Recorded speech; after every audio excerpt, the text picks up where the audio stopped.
Hello, I'm Rachel Lutzker, and welcome to this edition of How to Retire with Ben Fuchs of Fuchs Financial. Now, Ben, it's nice to sit down here with you again and chat about all things in preparation. You know, we got all of our notes here in preparation, but I want to talk about preparation for somebody looking to get moving into the process of handling their financial situation and their financial outlook. So if somebody has really not ever, jumped into any sort of planning, how does this process even start? I mean, it starts with a phone call. Yeah, sure. I mean, don't get me wrong. Self-serving, absolutely. Pick up the phone, give us a call, 844-680-1709. Don't worry, I'll say it 1,000 more times. But when you talk about retirement, you have three basic keys, right? What do you have? How much is it earning? And what are you spending? Well, you look at somebody and they're like, I got money in the bank. I'm fine. But are they actually fine? I mean, are we really ever prepared? Well, it depends. I mean, that part of the deal is that we have to look at the actual numbers. I mean, I remember meeting with a guy a couple of years ago, probably like a decade ago, and he had $2.7 million. And he was like, I'm fine, I've got money. Like, okay, well, how much are you spending? And it was like $250,000 a year. Blanket, that's gone. Yeah, I mean, you have to get a 10% rate of return basically to maintain that, right. More than that. And if I'm gonna I wouldn't call you out because Dave would kill me, but I would say if we have to what do you have, how much is it earning, the spending might be, never mind, moving on. Well, but you know what, that brings me to what some may think of as a dirty word, budget. Yeah. Okay, and nobody likes to hear that they have to budget themselves. No, they want to go, they want to spend, they want to do what they want to do, they want to take vacations, they want to X, Y, and Z. But that is part of being prepared. And budget is not necessarily a dirty word. Well, listen, the way that you look at it. For me, it is. I don't like it. Listen, I think that when you look at basics of financial planning, when I first became a CFP many years ago, it was it was talking about budgeting, it was having a safety net, all those things that are key to a financial plan. The goal for me, and for every member of our team and every financial advisor on our team, is to help our clients spend as much as they can comfortably spend without having to worry about it. Now, that said, we're not here to blow smoke, right? We have to tell somebody what is important, what they need to hear, not what they want to hear. Yeah. And so if you were spending $20,000 a month and you need to drop it down to 13, or you can't retire, then you might say, it's not worth it for me. I don't want to do that. Okay, great, but let's find that out before you retire. Let's find that out before you leave the job that you're making enough money to maintain your lifestyle. Budgeting is extremely important when you're getting started especially. But I think the goal for most of the people that walk in the door is they say, I want to be able to retire and not worry about what I'm spending. And it's our job to let them know if they can do that and how. And then, so when somebody comes in for the first time, after they call for their complimentary consultation, 844-680-1709, they come in, they bring all their papers, all their things. You sit down, you go through the budget, and then what happens from there? So in a perfect world, you're like, oh, you're in a great position. We can do here, this, that, and the other. What do we do? But then if you're not, and somebody gets that harsh reality of we're in a tough spot, we need to cut from here, we need to make some changes there. What's that next step? So, when somebody first comes in, we want them to have an idea of what they're spending. We want them to bring in all of their IRA statements, all their 401k statements, and then we want them to bring in their most recent tax return. Because we need to understand, where they're being hit from a tax perspective, what kind of things that we can make changes on if we need to make changes without affecting their taxes, or if we will, letting people know ahead of time so there aren't surprises as you get into retirement. But the next step is really understanding where the risks are. So the first time you come in, it's basically, we have to ask you a whole bunch of questions, right? We don't know, probably never met before. What can we do to help you? Let's figure that out. What are the goals? What do you want from us in terms of help? What are we looking for? And then from there, we need to set up another appointment. Give us time to do some research between now and the next appointment. Let's see how much risk you're actually taking. Let's look at the fees internally on your account. Let's look at all the taxes that you're paying. And let's see what we can do to clean some things up so that we're not paying fees that we need to, or taxes that we don't need to. Or most people that I meet with have no idea how they're going to generate a monthly paycheck for themselves when they actually retire. They retire and say, now where do I get money from? So all of our advisors, all that we do, we get together every Monday and we help develop and go through all of these cases. Because I am a little OCD when it comes to that stuff. And it's my name on the stupid company. So I want to make sure that I have a hand in every single case that we have to make sure things are done right. So that being said, when somebody calls and they come in, are they getting Ben? No, God. And they don't want Ben, to be fair, because they want somebody that's going to be able to follow up. Part of the problem with me, I don't want to talk in the third person anymore. Part of the problem is that I'm traveling. I'm doing a lot. I am lucky to be able to go on TV, on ABC, before Good Morning America, with Rachel Lutzker. I don't know if you've met her. But, you know, the reason that we have other advisors is so that people can get quick responses when they follow up. I don't want someone to have to wait 2 days for an email response. That frustrates the heck out of me, and we don't want that for our clients. We need to get, you know, we're not going to get same second unless you want AI.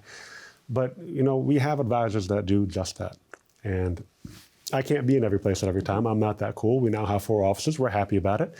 But ultimately, the goal is how can we best serve our clients? And in order to do that, we need to have more advisors. So when somebody calls for their complimentary consultation, we start the process, we start the preparation for that. How do you handle somebody that's maybe a little standoffish? I don't want to give you that information, or they're just apprehensive about letting somebody see what they have or what mistakes they may have made? I think that it's hard for a lot of people. I mean, I've said this before, I'll say it again. I had somebody come in that became a client who said, I feel like I'm being graded on a pop quiz and I never knew any of the questions and I never knew what to study for. And now I've got to give everything to the teacher and I have no idea what my grade is. And keep in mind that we're not here to grade you.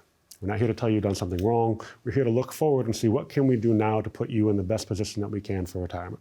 In order to do that, surprise, we need to look at your stuff, right? If I can't see your investments, I have no idea how much risk you're taking. If I can't see your tax return, I have no idea what the problems could be in your taxes. I don't know how it's going to be going forward. I've also had people forget that they have like small businesses or they have a lot of interest income or things that don't. So it's on us to do a little bit of detective work to help figure that stuff out. But in order for us to do it, we need the tools. I can't imagine trying to change my tire without a wrench. Don't expect me to plan for retirement without looking at your financial statements. All right, so we were talking about being prepared, basically just being prepared for retirement and the correct steps that you need to take to get there and to start the process. In a perfect world, somebody comes in and they're like, here's all my paperwork, everything is lined up and organized and ready to go. But do you ever have clients with accounts just all over the place, forgetting, oh, I have this here, oh, I have this here, you know, and how do you help them to rein it in and get organized? Because not everybody is as... Yeah, streamlined. We'll call exactly. it streamlined. So Gina, one of our advisors, who actually has been on the show before, she recently made somebody a client who had, I think it was like 3 different 401ks and 2 IRAs, and she was getting closer to 73, which is the year that you have to begin taking required distributions. That's when you're forced to begin taking money out of these accounts that you haven't paid taxes on yet, and then start to pay taxes on them. That's why they do it. So the problem with that is, when you have 3 different 401ks, you have to take a required distribution from each one of them. You could have 5 different IRAs. If you have to take $20,000, you could take the $20,000 from just one of those IRAs, or you could take it evenly out of all 5. It doesn't matter. You have more control when it's your IRA. The 401k is the employer's plan, and they have to go by different rules. So one of the things that she helped her do was to consolidate everything into one so that she wasn't having to deal with all of these different plans. So from an organizational standpoint, I know some people are very into organization. I'm not pointing fingers. I'm not doing that. But all of mine are pointed at Rachel, which is great, and I appreciate that. Now, but not everybody is. Listen, you can't. No, you don't. You can't. No, you can't point. I have other people that are more organized than me. That's part of the deal. But no, we got there. I would say the other part and the other reason why it's so important to begin consolidating is because what we find is that when people have 4, 5, 8 different accounts, a lot of them are managed almost the exact same way. Right. So there's this thing that's about as boring as you can be. It's called a correlation matrix. You love when I use these. Pause. Correlation. Matrix. Okay, and explanation, definition. I have no idea. I just like saying words with lots of syllables. Big words. Yeah, that's fine. So what this correlation matrix is is it basically shows how in lockstep your accounts are. So, for example, if I've got Home Depot and Lowe's, they move together, right? Same market conditions effective. If I've got McDonald's and Burger King, right? Same concept. But if I have Lowe's and Burger King, those don't always move together. If I have more money, I can do more home improvements. But if I have less, I might be, doesn't matter. Now that Happy Meals are $35, it doesn't, whole different story, we're gonna leave inflation alone. But the idea is we need to see where you are so that we can actually properly diversify. And then we need to make sure that when the market goes down, we have a place for you to take money. If everything that you have is in a target retirement date fund in the account, or in a 60-40 portfolio, or 5 different 60-40 portfolios, that's not actually what we'd consider diversified, we being Fuchs Financial. I don't consider that to be a diversified account because everything that you have is basically moving together and you don't have a place to get money from when you need it when the market eventually crashes. We don't know when it's going to happen, but it happens about every 7 years or every 2 years, depending on what's going on. So it's important for us to have that. So that correlation matrix is basically a fancy way of saying, how much of your portfolio is moving together. Okay. Gotcha. So somebody comes in, they have their stuff all over the place. And like you said, sometimes people have a whole bunch of different things going on that they're really not aware of everything that's there. And sometimes everything's on the same course. Sometimes people just set it and forget it. As far as the preparation goes, I mean, working with a client, you will help them to allocate things appropriately. So in Gina's case, right? I mean, you've got kids. Have you ever seen them try to pour something from one bottle to another? And did they ever make a mess? Right. So think about it more like you have this big funnel, right, that you're pouring all these accounts into. So and you're yelling and it's still going everywhere. Well, let's just say that we're not yelling at our clients. Why don't we forget the kid analogy, let's go back to the funnel. We like the funnel. So we're taking all these accounts, we're putting them into one place where it can be managed all at once. And because everything is now in one place, we can identify the areas where we're taking too much risk or taking too little and plan that appropriately. So the first step for us is to bring things together and then to begin to allocate into those separate buckets that need to be. Every client is different. I've got people with $2 million that only spend $4,000 a month, and I've got people with less and spend a lot more, right? Because most of us, to be fair, in Connecticut spend a little bit more than that. So the way that we allocate your money depends on the amount of income that you need to generate. And also if hey, I've got 3 kids and they can have whatever's left over, and I don't care if there is anything left over, okay, great, that's a different style of investment. Hey, I want to leave as much behind to my kids as I possibly can, that's my goal.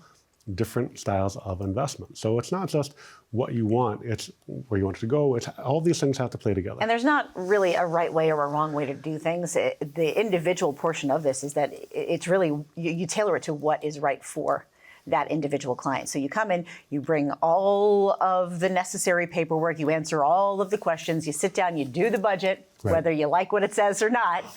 And then what's the next step from there? Yeah, so then at that point you become a client. So we've invested your money, we put into so for us, we need to do consistent checkups. So it's one thing to plan and then analyze, right? So first step is conversation, fact finding, analyzing from the team, from probably about 6 different sources of software that we use because everything is different from taxes to risk, everything else. And then when they decide to become a client, because we're amazing and you're welcome, that's when we start to monitor what we have, right? At that point, we need to make sure, all right, look, every 6 months, people's situations change. And for us, what's really important is to make sure that we're meeting at least at the end of the year, because there are a lot of times when may have been at other places, or I've heard stories of friends who are at other firms where they'd have an annual meeting and it would be in February, and they're like, oh man, we could have done this and saved you a whole bunch of money in taxes last year, but we didn't get to it. I'm sorry.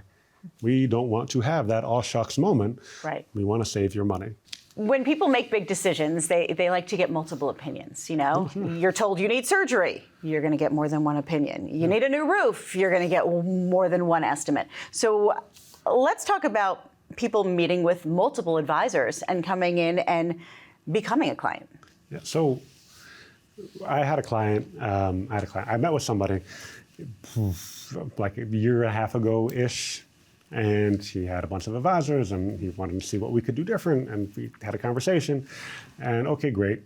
And that was it. I don't think anything of it. Looked at the scenario. He was okay from that standpoint. There are a lot of things that we might have changed, but he was okay where he was. And it wasn't like, it wasn't like anything terrible was going to happen if he didn't work with us, right? The world isn't going to end, and that's important for us to give on that consultation. And then he decided he wanted another consultation, but I wasn't around, and so he met with Gina, and then he came back 7 months later and met with Eddie, and I'm like, what are we doing? You know what we do by now. But anyway, at that point, I ended up having another appointment with him after that because he wanted to meet with me again. And he has 3 other advisors, and we'll call him Joe. And Joe's biggest concern was to leave as much money behind to his children as he possibly could and have them pay as little taxes as possible. Well, in our world, the translation from an advisor is that either you do a whole bunch of life insurance, and we're not doing that for him because he's in his late 60s. So it did not make sense for him to overfund that. Or you do something called a Roth conversion. What's a Roth conversion? What's a Roth conversion? Okay, great question. Thank you. Big words need explanations. Sorry, yeah. Roth conversion. A Roth conversion is basically when you take money from your IRA, let's say $20,000, you pay taxes on it, okay, and then you move it to the Roth IRA. Now, the benefit of the Roth IRA is that you never pay taxes on that money again. So it can grow from that $20,000 to $1 million, and you're never paying taxes on it ever again. You've already paid the taxes. So why wouldn't you just put it in that to begin with? Well, when you're younger, you can do that, but the rules went around when a lot of these people were younger. It wasn't until like the mid-2000s that a lot of people, the rules. But for a lot of people now, and a lot of people who are now in much higher tax brackets than they were before, that if you're in a 34% tax bracket, you want to get that deduction if you only have a couple more years of making that kind of income. There aren't really any kind of hard and fast rules over when you should or should not.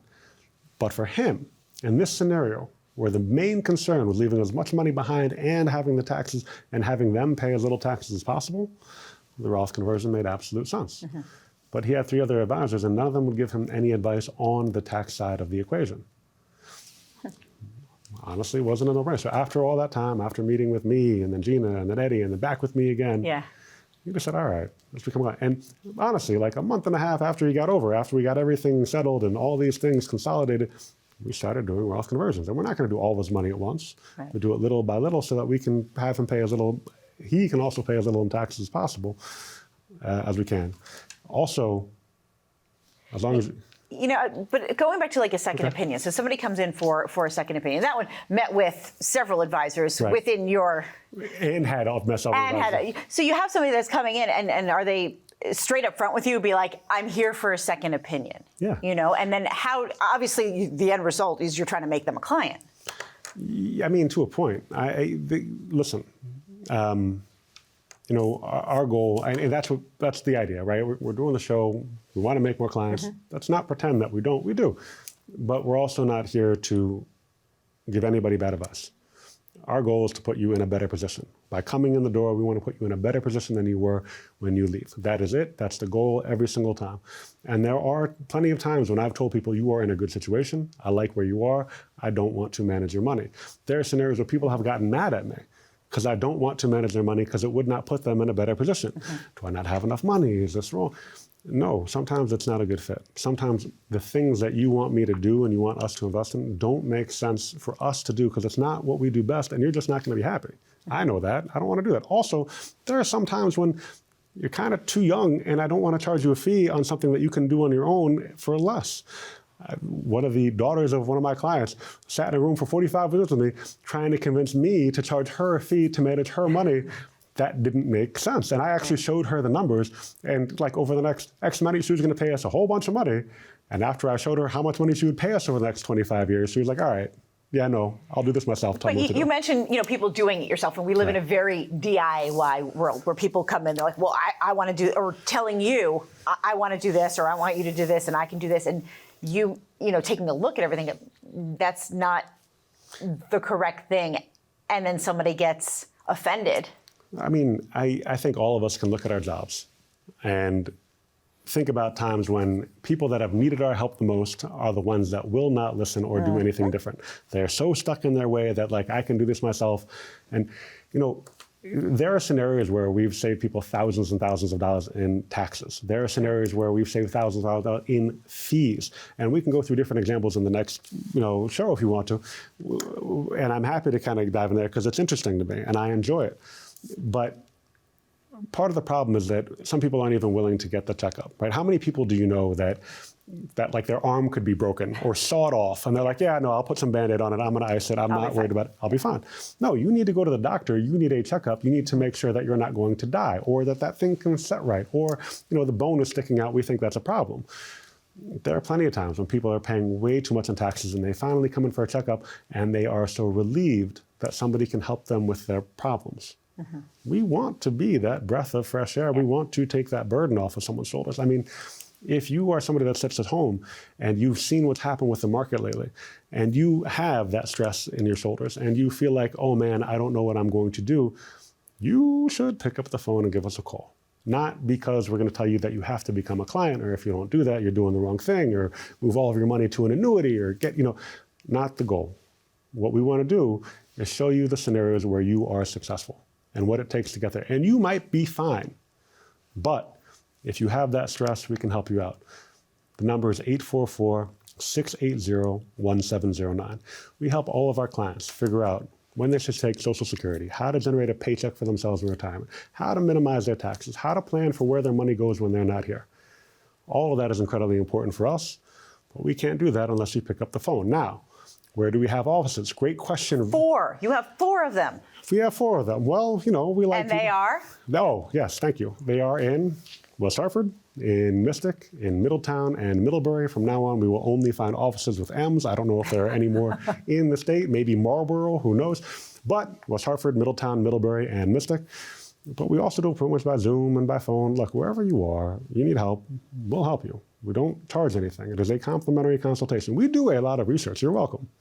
But we can't do any of that for you unless you actually pick up the phone and give us a call. Again, 844-680-1709. And you can start the process now. And somebody's probably saying, well, I don't have it. I don't have a lot. This is not going to do much for me. Wrong answer. Wrong answer. All right. 844-680-1709. That phone number again, 844-680-1709. I am Rachel Lutzker. Ben Fuchs, it's been great sitting here chatting with you. We're going to talk about a whole lot more next time. Thank you. It's How to Retire with Ben Fuchs.